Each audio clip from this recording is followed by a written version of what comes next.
Hey everybody, this is the Advanced Algebra Trig Pre-Calc video on section 4.2. This is video number 1. We are going to look at trig functions for any angle. All right, because there is a second one of these. Okay, this one's going to be a little bit longer than the second one because we're going to start right from the beginning on angles, their measure, and how we're going to find some trig ratios, which you guys have done in geometry, okay? Things we're going to work on are right triangles, special right triangles. That seems to be something that kids forget. And evaluating trig ratios with a calculator. That shouldn't be bad because it's with a calculator. We also should be able to do these without a calculator. Maybe I'll look at some of those too because those can always be fun as well. So the first thing we're going to look at is what we talk about is an angle in standard position. Because all angles that we've had so far in geometry, they're always positive, and sometimes they're negative. So I'll give you some examples. But when we put them in standard position, they will be on a coordinate plane. All right.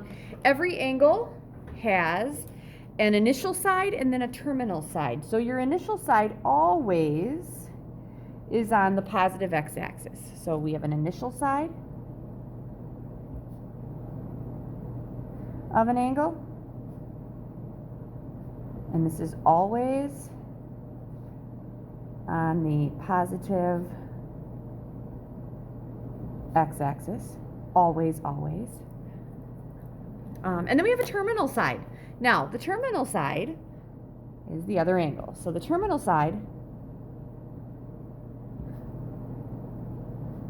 of an angle, that would be where I usually say where the angle ends. It always starts on the positive x-axis and it's going to end somewhere else. Now, here's the deal. We have positive and negative angles. If my angle goes off to the right, it's almost like this is a spinner. And if we're going to go off, to the left, counterclockwise, this is our positive direction. And if I'm going to go to the left, this is my negative direction.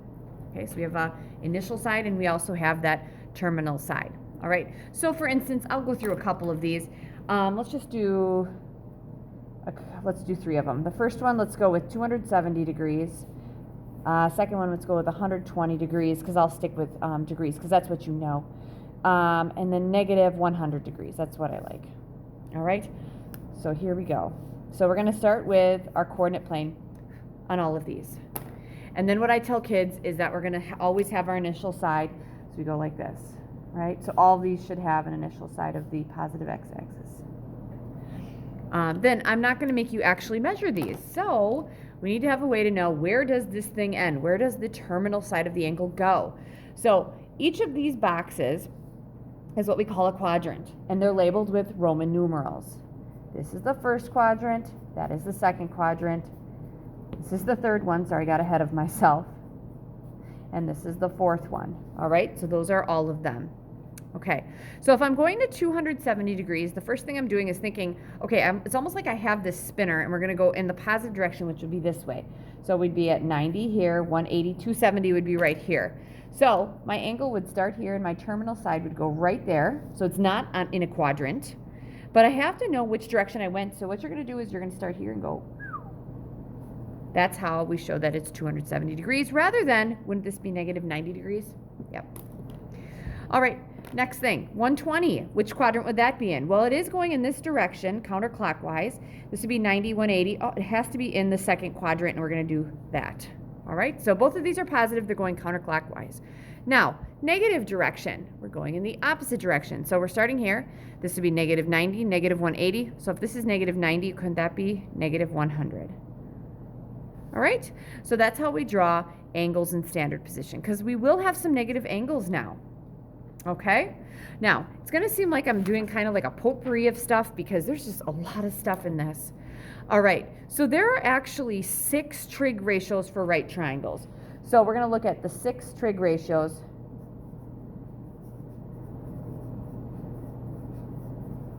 for right triangles. And you might be like, essential, it's just sine, cosine, and tangent. That's what I learned in geometry. Yeah, you know why? Because those are the only ones that you need. There's actually 3 more. We have opposite over hypotenuse. Guess what, you guys? There's a hypotenuse over opposite. There's also a ratio for that. So what I like to do is I like to start with a triangle. And I'll give you all of them. We'll do the ones that you guys know. Let's say that that's my triangle. Now, since we're in a higher level math, we're going to use theta. That's a Greek letter. You probably watched some movies with the sororities or fraternities, so that's theta. I'm going to make 18 here, and I'm going to go with 5 here. All right?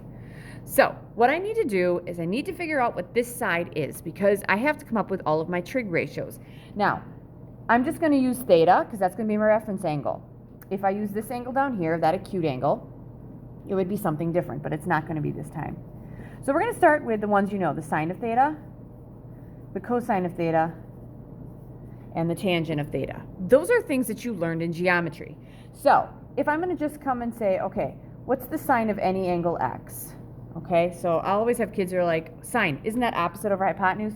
Yes, this is the opposite leg over the hypotenuse. Great. So can I find that here? Yeah, I can. Okay, sine, opposite is 5, and the adjacent is 18, because opposite this angle is the 5. So we're going to have 5 over 18, and that's my ratio, and I'm good with that, right? Then the next one you learned was the cosine of any angle. The cosine was the adjacent leg over the hypotenuse. All right, so the adjacent leg would be that guy right there, right? Well, I don't know what that is. So how am I going to find it? I'm going to find it by using the Pythagorean theorem. Okay, a squared plus b squared equals c squared. So what's my c? What's my hypotenuse? It's 18. So we're going to say x squared plus 5 squared equals 18 squared. All right, so 5 squared is 25. That equals, I do not know 18 squared off the top of my head, but my calculator does, and it is 324. And then I'm going to subtract 25 from both sides. X squared is going to equal, okay, 324 minus 25 gives me a grand total of what, 299. And then we take the square root of both sides. Now, usually we take the square root, we get 2 answers. This case, we're only going to get 1. X is the square root of 299. And I feel like 299 is not going to have anything that I can divide by 3. No. If it's not divisible by 3, it can't be divisible by 9. Let's look at some. Nope, not 17. Not 19. I'm looking at all these prime numbers. Ooh, 23 divided by 23 times 13 gives me 299. You know what I like about that? Neither one of these is a perfect square, so I cannot simplify that. So I'm going to say that x is the square root of 299. All right, so here we go. We have everything we need. The cosine is going to be the adjacent, which is the square root of 299 over 18. That's good. All right. Then the tangent of any angle is going to be the opposite leg over the hypotenuse. I'm sorry, over the adjacent leg, my bad.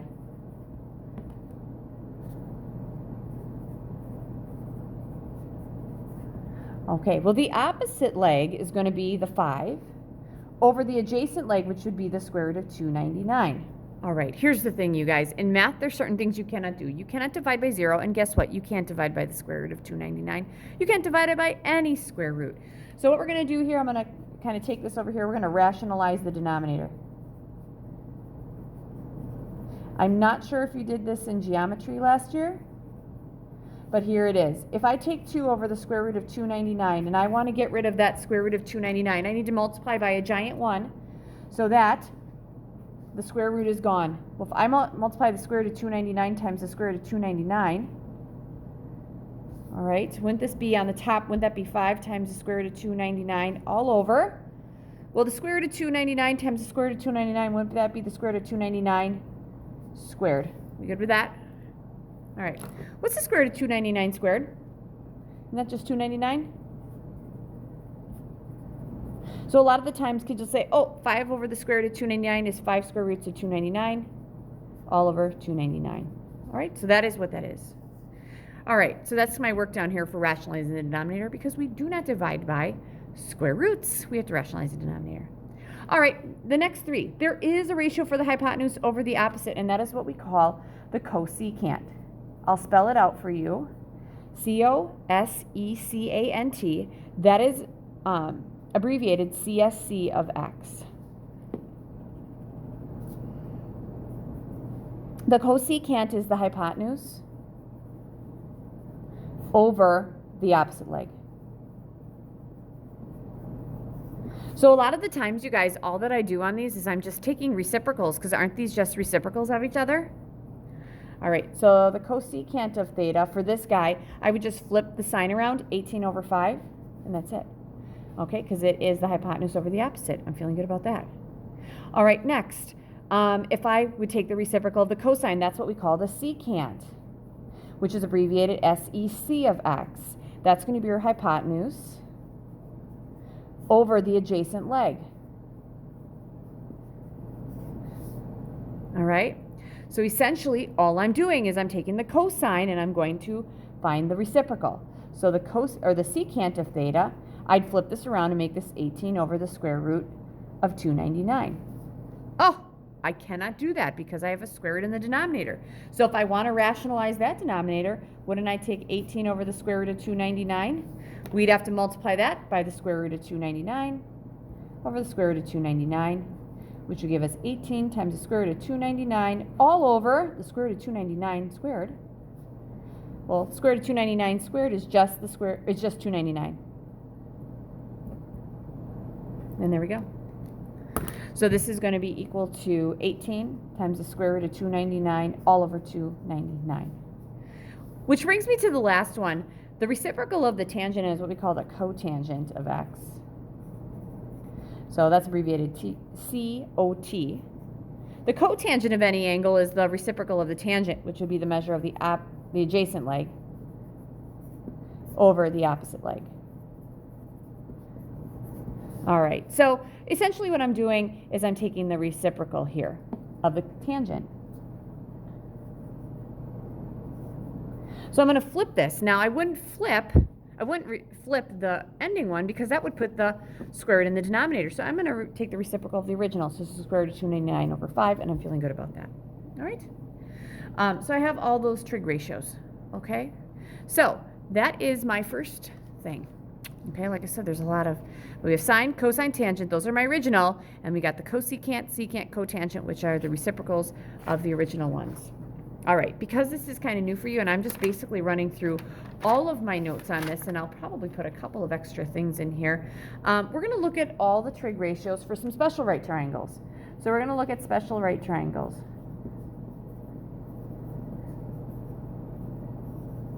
Okay, the first one is a 45, 45, 90-degree triangle. All right, so the way we get this guy, all right, this is essentially an isosceles triangle, okay, because both of these are going to be 45 degrees, so the legs have to be the same as well. All right, so the way that we get this is I could actually make the legs anything that I want it to be. I really could, but what they do is they look at this and they say, okay, what if these are both one unit? That's how we generally use a right triangle. It'd be, what if they're both one unit? And that'll make sense later. Well, what's the hypotenuse? Because I have to find all the trig ratios, okay?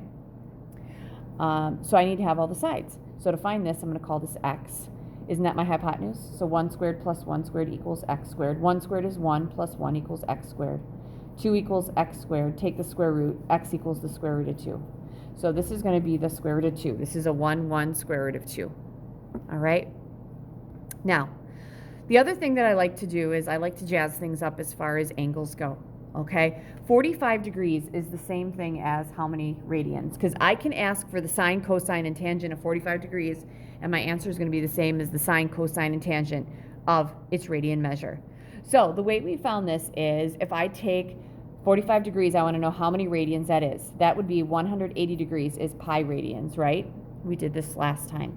Using cross products, we'd have 180x equals 45 times pi, and then divide by 180, x equals. I feel like 180 can be divisible by 45, and it is. It's 4. So this goes to a 1, and that goes to a 4.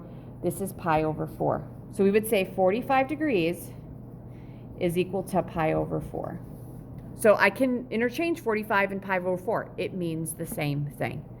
So I like to kind of jazz things up here, and we're going to take the sine of 45 degrees, the cosine of 45 degrees, the tangent of 45 degrees, and then we're going to find the cosecant of 45 degrees, or that's pi over 4. I now use radians, the secant of pi over 4, and the cotangent of pi over 4, meaning that these are all the same.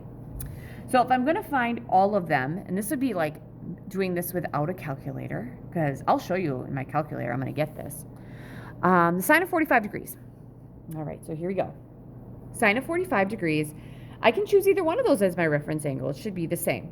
Sine is opposite over hypotenuse. So let's say I use this guy. Opposite would be 1 over hypotenuse is the square root of 2.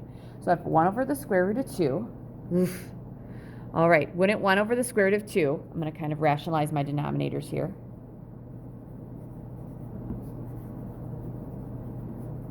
If I need to, which this shouldn't be bad. If I do that, if 1 over the square root of 2, we'd have to multiply this by the square root of 2 over the square root of 2, because 1 times the square root of 2 is the square root of 2 over the square root of 2 times the square root of 2, that'd be the square root of 2 squared. That's the square root of 2 over the square root of 2 squared is just 2. All right, here we go. So the sine of 45 degrees is the square root of 2 over 2. Here's what that means. I'm in degrees right here. So if I take the sine of 45 degrees, I get this decimal, 0.707 and change. That should be the same as the square root of 2 divided by 2. And it is. Those two match up. All right? So this is the exact answer. All right, the cosine of 45 degrees. Cosine, this is my reference angle. Cosine is adjacent over hypotenuse. 1 over the square root of 2. Well, when I rationalize the denominator, isn't that the same as the sine? This is the square root of 2 over 2. All right, the tangent of 45 degrees. Tangent is opposite over adjacent. 1 over 1 equals 1. Ooh. So the tangent of 45 degrees should be 1. There it is, it's 1. All right. Now, for the cosecant of pi over 4, which is the same thing as 45 degrees, I'm going to take the reciprocal of the sine, because I usually just find them, you guys, and I flip right through. Well, I wouldn't flip this guy and make it 2 over the square root of 2, because that means I have to rationalize the denominator. So let's flip this guy around. We're going to make this the square root of 2 over 1, which is just the square root of 2. Cosecant of pi over 4 is just the square root of 2. The secant of pi over 4, we're going to flip, again, the original cosine, which would be the square root of 2 over 1. That's just the square root of 2. And the reciprocal of 1 is just 1. Okay, so those are all the trig ratios for that wonderful special triangle, the 45, 45, 90, which actually, if I'm looking at radians, this would be the pi over 4, and 90 degrees. Okay, well, if 180 is pi, wouldn't 90 degrees have to be half of it? That's pi over 2. All right, so I want to start to look at radians and degrees and interchanging them, because I think it's super duper important to do that. Okay, next thing, let's look at the next special right triangle, which is a 30, 60, 90 degree triangle. All right, and I'm actually gonna do some radian things here because I don't like to waste a ton of paper. So let's look at what this is. 30 degrees is how many radians? Well, 30 degrees, let's take 30 degrees, and what I do, 30 degrees is so many radians. I know 180 degrees is pi radians. So using cross products, this would be 180x equals 30 times pi, divide by 180. 30 goes into itself 1 time into 186 times. This is pi over 6. So 30 degrees, it's a 30, 60, 90. This would be the same as going a pi over 6.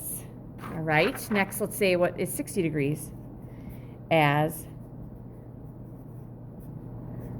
a radian measure. So I'm going to say 60 degrees is so many radians, but I know 180 is pi radians. So I'm going to have 180x equals 60 times pi. Divide by 180. X is going to equal 60 goes into itself 1 time and into 183 times. 1 times pi is pi over 3. So 60 degrees is the same thing as pi over 3. And we just said that 90 degree was pi over 2. All right. So I'm going to give you guys a triangle, and this time we're going to have to refer back to pi over 4. I'm sorry, pi over 3, pi over 6, 30, and 60, because here we didn't have to change reference angles because this 45 and that 45, they're exactly the same. All right, so here we go. So I try to make these actually right. This side looks like it's longer, so this has to be 60 degrees. And this side looks like it's shorter, so opposite that has to be 30 degrees. And the way that we make this guy is we say, okay, this side is 1, and this is 2, because where this comes from is an equilateral triangle whose sides are all 2. And then we take this is 60, 60, 60, we split it in half, and I get 30 here, 60. This is 2, that has to be 1, so I got to figure out how tall this is. I'm not sure. And some of you may remember, but I don't know how big this is. All right. So we'll figure that out, and then we're going to go ahead and find some sine, cosines, and tangents. Okay, so here we go. We're going to say x squared plus 1 squared equals 2 squared. So, got ahead of myself there.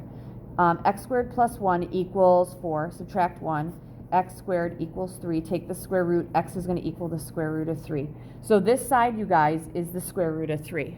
So we're going to find all trig ratios, all 6 of them. We'll start with the 30 degrees or pi over 6.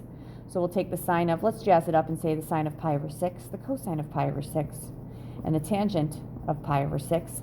And then pi over 6 is 30. Let's say this is the cosecant of 30 degrees, secant of 30 degrees, and the cotangent of 30 degrees. All right, so here we go. All right, this is my reference angle right here, 30 or pi over 6. It's the same thing. Sine is opposite over hypotenuse, 1/2. So here's how this works. Sorry, I just hit graph and I didn't want to do that. So how do I find the sine? The sine of pi over 6 should be 1/2. So let's go to radians. So I'm going to put this in radians. The sine of pi divided by 6 should be 1/2. There it is. It's 0.5. There you go, guys.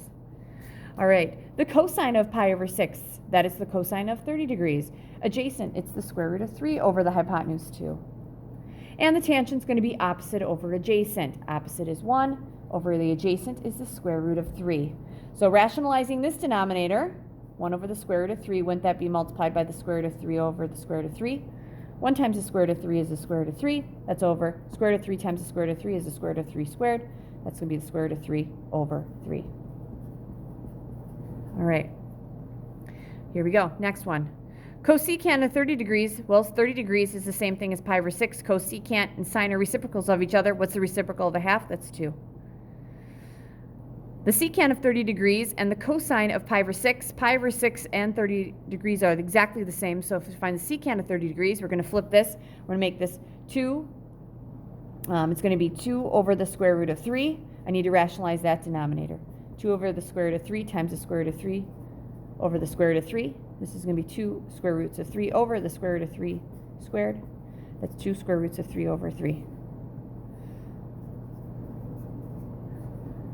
And the cotangent, we're gonna cotangent of 30 degrees. 30 degrees is the same thing as pi over 6. We're going to take the reciprocal of the tangent. I'm going to flip the original one. That's going to just be the square root of 3. All right?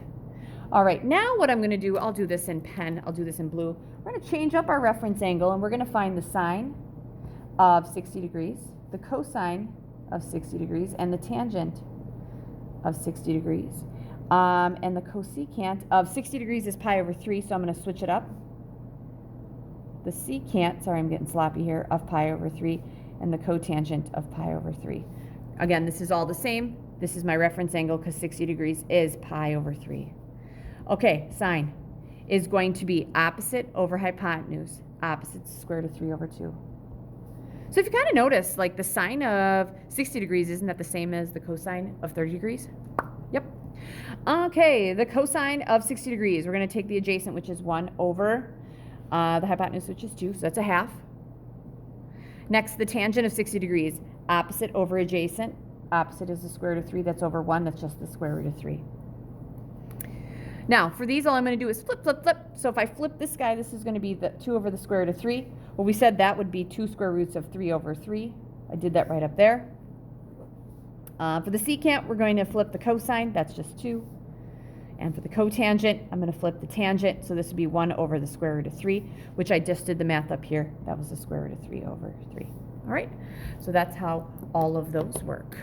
All right, so special right triangles, you should be able to find exact answers just looking at those reference angles. All right. All right, so here is kind of one of the last tough things that I'm going to do. The rest of them pretty straightforward. All right, and then I'm done with this video. Okay, if the cosine of theta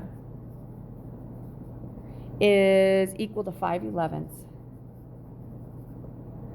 find all other trig ratios.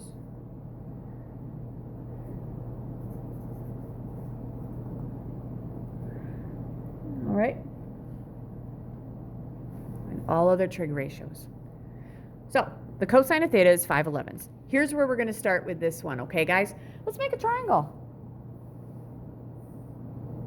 And it needs to be right because the cosine, okay? Isn't the cosine the adjacent over the hypotenuse? So what I need to do is I need to figure out, what do I want to be my adjacent? What do I want my theta to be? Do I want my reference angle up here or down here? Honestly, it doesn't matter to me. I'll put it down here. So if this is my angle, wouldn't the adjacent 5, wouldn't that have to go here? The hypotenuse is 11, that would have to go here. I don't have the opposite. In order for me to find the other trig ratios, which would be the sine, I already have the cosine, the tangent, the cosecant, secant, and the cotangent. Wouldn't I need that side for some of them? With the exception of the secant, because the secant I'm going to flip the cosine, and this is 11/5, because those are reciprocals of each other. All right, so I need to figure out what that x is. So I'm going to use the Pythagorean theorem. X squared plus 5 squared equals 11 squared. So we're going to have x squared plus 25 equals 121. I'm going to subtract 25. X squared equals 96. Oh, I feel like taking the square root of 96. I think 96 has a 16 or a 4 in it. Let's try 16. Yep, it has a 16. This is back to the beginning of the year. I know we did not like these, but this is just the way it is. The square root of 96 is 16 times 6. Okay? The 16 times 6 is going to give me that 96 I need. All right, here we go. X equals. Do we have a square root of 16? Yeah, it's 4. Do we have a square root of 6? No. So this is 4 times the square root of 6. Ugh, we're going to be fine. All right, here we go. Sine, opposite over hypotenuse. 4 square roots of 6 all over 11, because that's my opposite over my hypotenuse. Tangent, opposite over adjacent. Opposite is 4 square roots of 6. That's all over the adjacent, which is 5.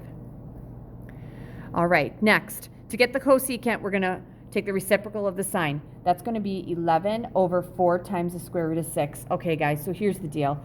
I'm going to rationalize my denominators here.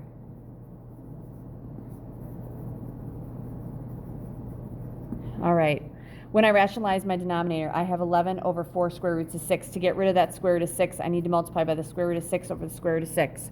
Now, at this point, you should know the square root of 6 times the square root of 6 is going to be the square root of 6 squared, or just 6. 4 times 6 is 24.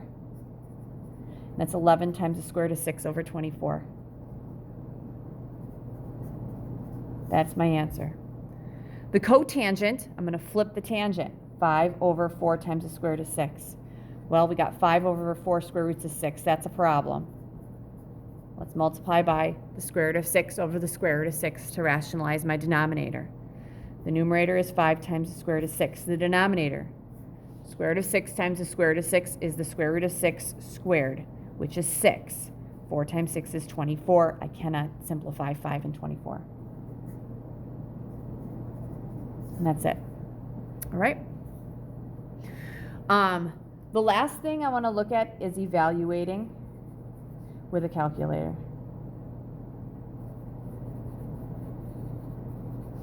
All right, so if I want you to find the sine of 34 degrees versus the sine of, let's go with pi over 6 radians.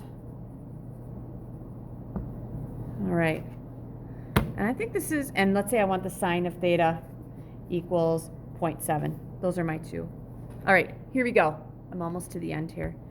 So I'm going to go to degree mode for this one because I need the sine of 34 degrees. Just like in geometry, the sine of 34 degrees is this nasty decimal. Let's go 4 decimal places. This is about 0.559. 1 bumps to 2. That's it.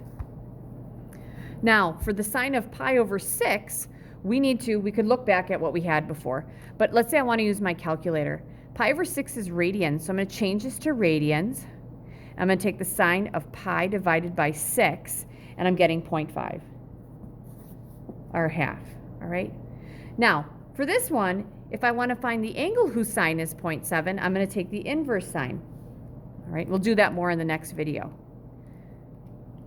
All right, this is about, which is interesting, 0.7754, and this is in radians. I have to put radians because my mode is in radians. But if I want it in degrees, I change my mode to degrees, and I take the inverse sine of 0.7, and that would be about 44.43 degrees. So that's how that works. You have to change your modes. All right, and I feel like I may have went over, and I might get cut off. Okay, but that is the first video on trig ratios for any angle, and then we got some review on geometry next. Good luck.